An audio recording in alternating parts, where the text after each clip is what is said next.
Hi viewers, Gopus Kitchen like എല്ലാവർക്കും സ്വാഗതം.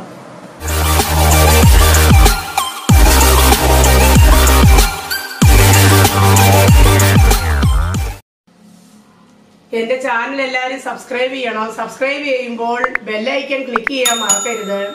പിന്നെ ഷെയർ ചെയ്യുക, കമന്റുകൾ ഇടുക, ലൈക്ക് ചെയ്യുക. ഇഷ്ടപ്പെട്ടെങ്കിൽ ലൈക്ക് ചെയ്യുക, വീഡിയോ ഇഷ്ടപ്പെട്ടെങ്കിൽ ലൈക്ക് ചെയ്യുക. ഇന്ന് വിനായക ചതുർത്ഥിയാണ്. അതുമായിട്ട് ബന്ധപ്പെട്ടിട്ടുള്ള കാര്യങ്ങളാണ് നമ്മളിന്ന് ചെയ്യുന്നത്. 2 സ്വീറ്റ്സ് ഉണ്ട്, പിന്നെ അതിന്റെ ചരിത്രങ്ങളും ഒക്കെ ആയിട്ട് ബന്ധപ്പെട്ട കാര്യങ്ങൾ നമുക്കൊന്ന് ചർച്ച ചെയ്യാം. ശ്രീ ഗണേശ പാഹിമാം അടിയനു തുണരുളിടണമേ. ശ്രീ ഗണേശ രക്ഷമാ തിരുവടികളിലഭയമരുളു. ശ്രീ ഗണേശ പാഹിമാം അടിയനു തുണരുളിടണമേ. ശ്രീ ഗണേശ രക്ഷമാം തിരുവടികളിൽ അഭയമരുളു. ശ്രീ ഗണേശ പാഹിമാം.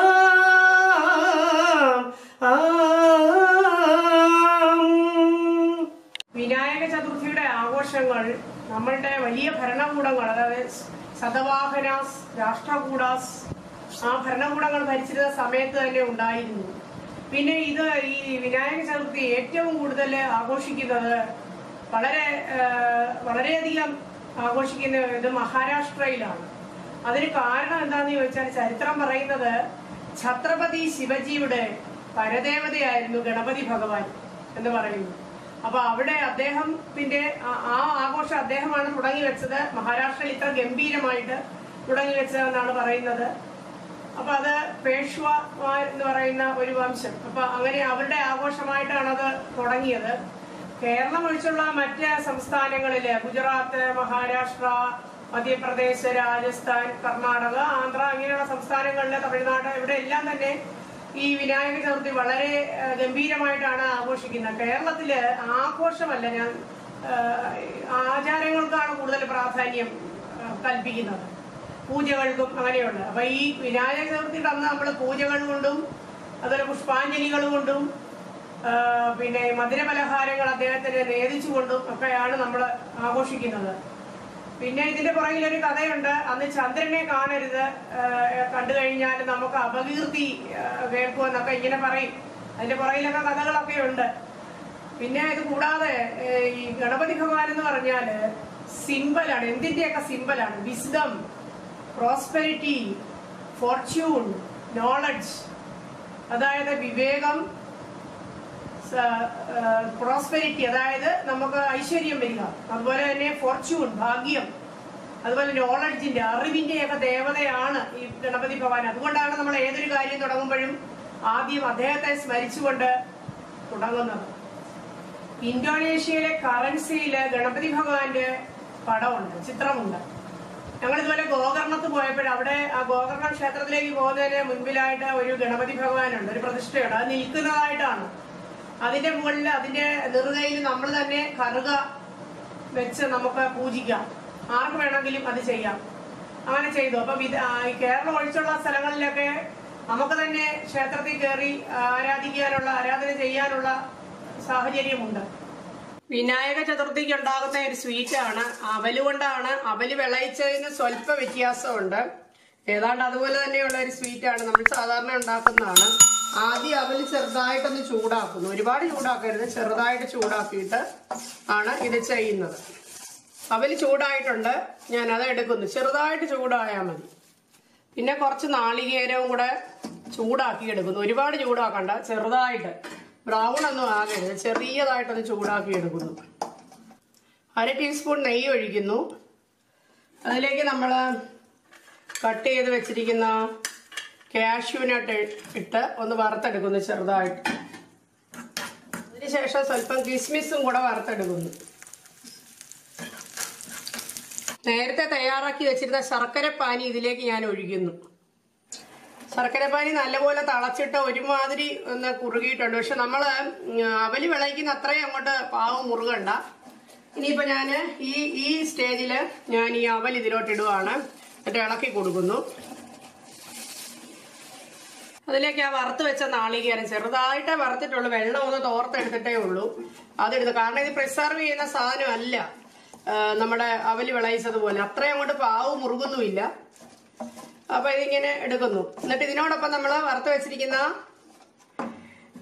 കിസ്മിസും കാഷ്യും ഒക്കെ അങ്ങോട്ട് ഇടുകയാണ്. എന്നിട്ട് സ്വല്പം ഏലക്കാപ്പൊടിയും കൂടി ഇടും. ഇത്രയേ ഉള്ളൂ ഇതിന്റെ പ്രിപ്പറേഷൻ. ഇത് നമ്മള് ഭഗവാന് നേദിക്കാനാണ്, അതിനുശേഷം മാത്രമേ നമ്മൾ എടുക്കുകയുള്ളൂ. ഇതൊരു പ്രസാദമായിട്ടാണ് നമ്മൾ കഴിക്കുന്നത്. അപ്പൊ ഇത് അവല് വിളയിച്ചതല്ല, അത്രയും അങ്ങോട്ട് ഇതില്ല. അവല് നനച്ചതെന്ന് മാത്രം വേണമെങ്കിൽ പറയാം ശർക്കരയിൽ. ഇനിയിപ്പം നമ്മൾ ഏലക്ക ഇടാൻ പോകും. ഇതിലേക്ക് ഞാൻ കുറച്ച് ഏലക്കാപ്പൊടി ഇടുന്നു. ഇളക്കി ഒന്നുകൂടെ യോജിപ്പിച്ച് അടുപ്പത്ത് നിന്ന് വാങ്ങുന്നു. അപ്പൊ പാവ് കണ്ടമാനം മുറുകരുത്. ഇങ്ങനെ നമ്മൾ പാത്രത്തിലേക്ക് സെർവിങ് ബൗളിലോട്ട് മാറ്റി അത് ഭഗവാന്റെ മുമ്പിൽ നേദിച്ചതിന് ശേഷമാണ് നമ്മൾ എടുക്കുന്നത്. ലാസ്റ്റിൽ കുറച്ച് നെയ്യും കൂടി ഇതിലേക്ക് ഒഴിക്കുന്നുണ്ട്. ആ നെയ്യ് ഒഴിക്കുന്നതോടുകൂടി ഇതിന്റെ സ്വാദ് ഭയങ്കരമായിട്ടങ്ങ് വ്യത്യാസം വരിക, നല്ല സ്വാദാണ്. അപ്പൊ ഇതുപോലെ തന്നെ വിനായക ചതുർത്ഥിക്ക് വേറൊരു പലഹാരം നമ്മൾ ഉണ്ടാക്കുന്നത് ഉണ്ണിയപ്പം, അതുപോലെ പിന്നെ മോദകം, കൊഴുക്കട്ട, മധുര കൊഴുക്കട്ട, അല്ലാതെ കടുവറുത്തിട്ട ഉണ്ണി കൊഴുക്കട്ട, ഇതൊക്കെ ഉണ്ടാക്കും. ഇതൊക്കെ ഞാൻ ഓരോ വീഡിയോയിലായിട്ട് കാണിച്ചിട്ടുണ്ട്. പിന്നെ ഞാനൊരു പാത്രത്തിലേക്ക് മാറ്റാൻ പോകുന്നു. അവൽ പ്രസാദം ഇവിടെ റെഡി ആയിട്ടുണ്ട്. കേരളം ഒഴിച്ചുള്ള അന്യ സംസ്ഥാനങ്ങളിലൊക്കെ 10 ദിവസം ആഘോഷിക്കുന്നുണ്ട് വിനായക ചതുർത്ഥി. പിന്നെ ഞങ്ങൾ ഒരിക്കൽ ഹൈദരാബാദിൽ പോയപ്പോൾ ഈ മണ്ണ് കൊണ്ടുള്ള ഗണപതിയുടെ രൂപങ്ങൾ, വലിയ രൂപങ്ങൾ ഉണ്ടാക്കി വെച്ചിരിക്കുന്നു. അവരെ ഈ നദിയിലൊക്കെ ഒഴുക്കും അത് കഴിഞ്ഞിട്ട്. അപ്പൊ അതൊക്കെ അവരുടെ ആചാരങ്ങളാണ്. അവിടെ വളരെ ഗംഭീരമായിട്ടാണ് ഈ ഇതൊക്കെ ആഘോഷിക്കുന്നത്. ഇവിടെയൊന്നും ആഘോഷങ്ങളില്ല ശരിക്കും പറഞ്ഞു കഴിഞ്ഞാൽ. ഗണപതി ഭഗവാനെ കുറിച്ചുള്ള ഭക്തിഗാനങ്ങള് പറഞ്ഞാൽ തീരില്ല, അത്രയ്ക്കുണ്ട്. എനിക്കിഷ്ടപ്പെട്ട ഒരു പാട്ടിന് 2 വരി പറയാം. ഗണപതി ഭഗവാനേ നമാമി, ഗണപതി ഭഗവാനേ. മോദകം ഉണ്ടാക്കാനായിട്ട് ഞാൻ അരിപ്പൊടി ചെറുതായിട്ടൊന്ന് ചൂടാക്കുകയാണ്. ഇത് നമുക്ക് പച്ചരി കുതിർത്തിയിട്ട് പൊടിച്ചെടുക്കാം. അതല്ലെങ്കിൽ പിന്നെ നിങ്ങൾ പാക്കറ്റ് കിട്ടുമല്ലോ പൊടി, ഇടിയപ്പപ്പൊടി മതി, അതാ നല്ലത്. അതെടുത്ത് ചെറുതായിട്ട് ചൂടാക്കി എടുത്താൽ മതി. ഒരുപാട് ചൂടാകരുത്, ചെറിയ ചൂട് ആകുമ്പോൾ ഈ എടുക്കണം നമ്മൾ. ലോ ഫ്ലെയിമിലേ വെക്കാവൂ. ഒരു ചെറിയ മണം വരും അരി ഇങ്ങനെ മൂക്കുന്നതായിട്ട്, അപ്പൊ അങ്ങ് എടുക്കാം നമുക്ക്. ഇതിപ്പോ ശരിയായിട്ടുണ്ട്, ഞാൻ എടുക്കാൻ പോവാണ്. ഇതേപോലെ ഒരു 1/2 കപ്പ് ചെറുപരിപ്പ് വറുത്തെടുക്കണം. ഞാനിത് ശരിക്കും വറുത്തതാണ്, ഞാൻ ഒന്നുകൂടെ ചൂടാക്കുന്നേ ഉള്ളൂ. അതെങ്ങനെ കടിക്കുമ്പോൾ ടക്ക് ടക്കെന്ന് പൊടിയണം, അതേപോലെ ഉള്ള ഇതിൽ വറുത്തെടുക്കാം. ഒരുപാട് ബ്രൗൺ ആവണ്ട. ഇത് ഞാൻ ചൂടാക്കുന്നേ ഉള്ളൂ, ഓൾറെഡി ഞാൻ വറുത്ത് വെച്ചിരുന്നു. പാകമായിട്ടുണ്ട്. ഇത് നമ്മൾ തണുത്തിട്ട മിക്സിയിലിട്ട് പൊടിച്ചെടുക്കണം, ഡ്രൈ ഗ്രൈൻഡർ. ഇതിൽ ഞാനൊരു കഷ്ടിച്ചൊരു 1.5 കപ്പ് വെള്ളം എടുത്തു ഈ കപ്പിന്. എന്നിട്ട് ഞാൻ ഒരു 1/4 കപ്പ് ശർക്കര ഇതിലേക്ക് ഇടുകയാണ്. ഒന്ന് അഴുക്കൊക്കെ കളഞ്ഞ് ഒന്ന് പാനിയാക്കി എടുക്കാൻ. ശർക്കര പാനി നമ്മൾ അരിച്ചെടുക്കുന്നു. അരിച്ചെടുത്തിട്ടാണ് ഇതിനി ശർക്കര പാനിയിലിട്ടാണ് നമ്മൾ ഇങ്ങനെ എടുക്കണം, കുറുക്കിയെടുക്കണം. അഴുക്കൊന്നുമില്ല, ശർക്കരയാണ്. അത് ഞാൻ ഒന്നുകൂടെ ഉടച്ച് ചേർക്കും. കുറച്ച് വെള്ളം കൂടെ ചേർത്ത് ആ ശർക്കരയും കൂടെ ഉരുക്കിയെടുത്തു. ഞാൻ വറുത്തെടുത്ത ചെറുപരിപ്പ് പൊടിക്കാൻ പോവാൻ. ചെറുപരിപ്പ് വറുത്തത് പൊടിച്ചെടുത്തു. അപ്പൊ അരിപ്പൊടി വറുത്തെടുത്തു, ചെറുപരിപ്പ് ഇനി കുറച്ച് തേങ്ങ വറക്കണം, അതുപോലെ തന്നെ കാഷ്യൂ, കിസ്മിസ് ഒക്കെ വറക്കണം, ഏലക്ക ഇടണം. അതൊക്കെയാണ് ബാക്കിയുള്ള സ്റ്റേജുകൾ. ഞാൻ കുറച്ച് നാളികേരം, ഒരു 3-4 ടേബിൾ സ്പൂൺ നാളികേരവും കൂടെ ചെറുതായിട്ടൊന്ന് ചൂടാക്കി അതിനോടൊപ്പം ചേർക്കുവാണ്. ഞാൻ ഈ പാത്രത്തിലേക്ക് ശർക്കരപ്പാനി, രാവിലെ എടുത്ത ശർക്കരപ്പാനി, പാത്രത്തിന് ചെറിയ ചൂടുണ്ടായിരുന്നു, അതാ ശബ്ദം കേട്ടത്, ഒഴിക്കുന്നു.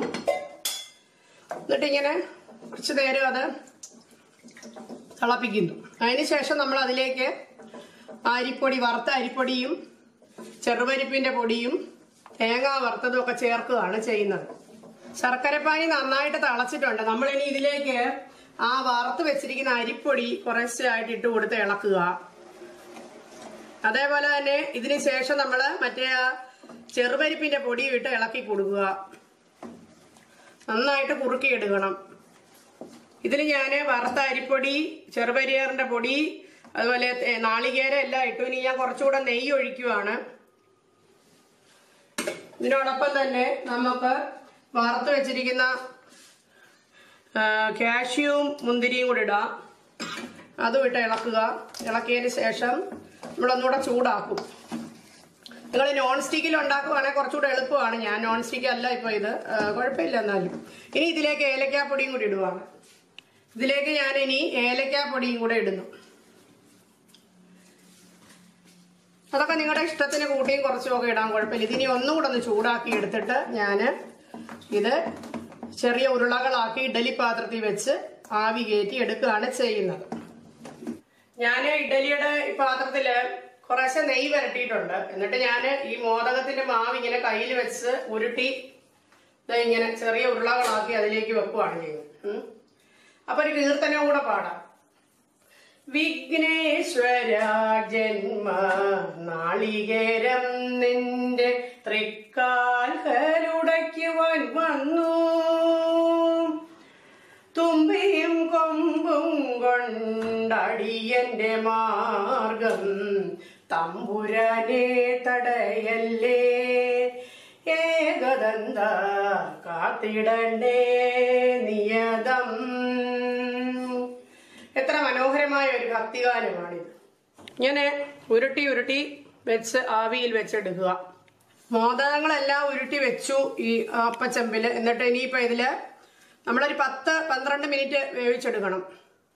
മറ്റേ നമ്മുടെ ശർക്കര പാനിയിൽ ഇത് കുറുക്കി എടുത്തെങ്കിലും വേവ് പൂർണ്ണമായിട്ടില്ലല്ലോ. അപ്പൊ ഈ ആവിയിൽ വേവണം, അതാണ് അതിന്റെ ശരി.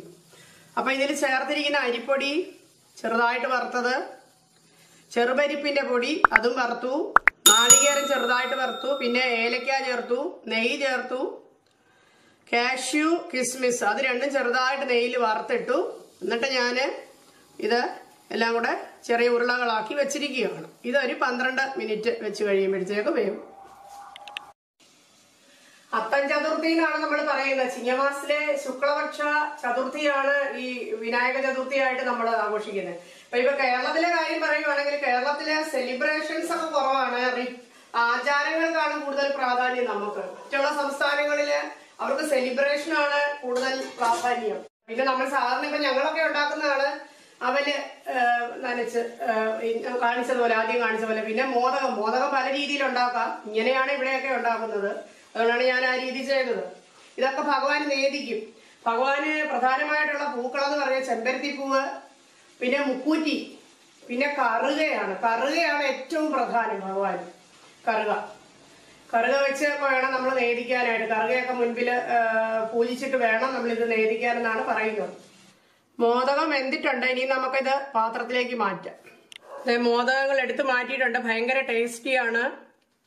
ഈ രീതിയിൽ ഉണ്ടാക്കാം, അല്ലാതെ വേറെ ഒരു രീതിയിലും ഇത് ഉണ്ടാക്കാം. കൂടുതൽ നമ്മൾ കുറുക്കിയെടുക്കേണ്ട കാര്യമില്ല. കാരണം നമ്മൾ എപ്പോഴും എളുപ്പം യൂസ് ചെയ്യുന്നതുകൊണ്ട്. ഒത്തിരി പ്രിസർവ് ചെയ്യുന്നെങ്കിൽ മാത്രം ഡ്രൈ ആയിട്ട് നമ്മൾ എടുത്താൽ മതി.